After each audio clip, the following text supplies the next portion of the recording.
This guide will take you through how to create a discussion board for your course or group. I've seen coaches and directors use this as a way for the athletes and players and students involved in whatever the activity is to discuss and talk about things outside of being in the classroom or outside of being at practice, to kind of keep the conversation going. And also, it's very helpful for those students who may be a bit shy to speak up and voice their opinion in the middle of class. So, from our home screen, we're going to click Discussions on the left side. And again, if you've made discussions here, they will appear. You can have some that are pinned, that are accessible and always seen every time students logged in. Or you can have those that are just there for a period of time. And then you will see also those that have been closed for comments if you've set a cutoff date. But to start a discussion, we're going to hit our plus discussion button in the upper right corner. And a lot of what you'll see here looks a lot like the assignment creation that we did earlier. So we can put in our title. We can put in the rich content editor what the discussion needs to be about.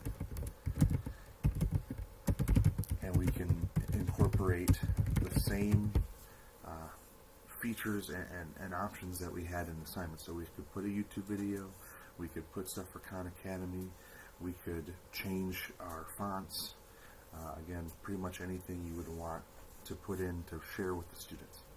You could also attach a file if you needed them to see a PDF or a Word document or a picture that you may not want to embed in the rich content editor.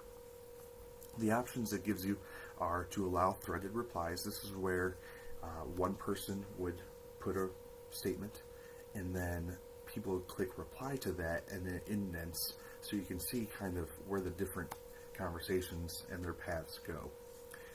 One thing is very handy is users must post before seeing replies. This means that the student can not respond or see anyone else's post until they have posted themselves. So this really forces the hand of each student to give an opinion and to give some kind of insight. And you may have some of those that will post, just a single letter or a single word and then delete it, thinking they, are getting one up on you. However, you are able to see everything they posted, even if they delete it. You see all their deleted comments, so you can see who's try to get a leg up on you, and they won't do that.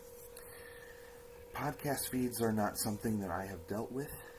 However, if you are into the Mac side of technology and use podcasts in your classroom, this would be a great way to share that.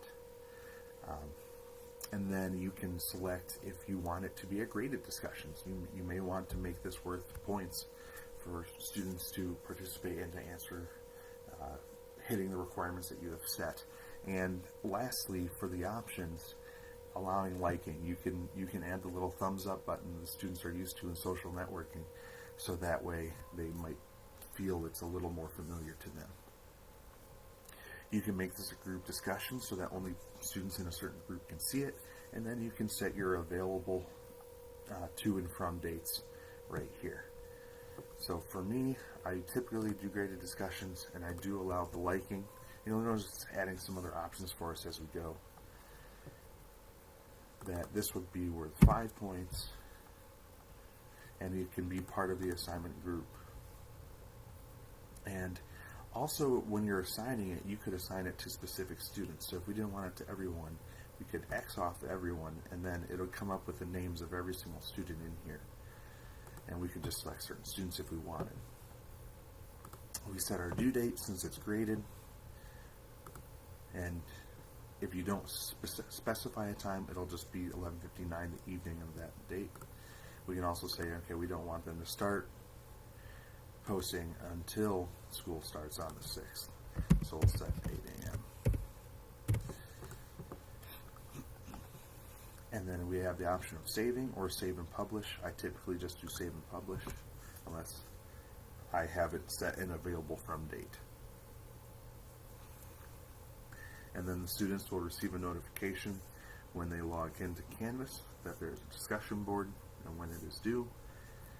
The student will then click reply. They are given a rich content editor of which they can reply.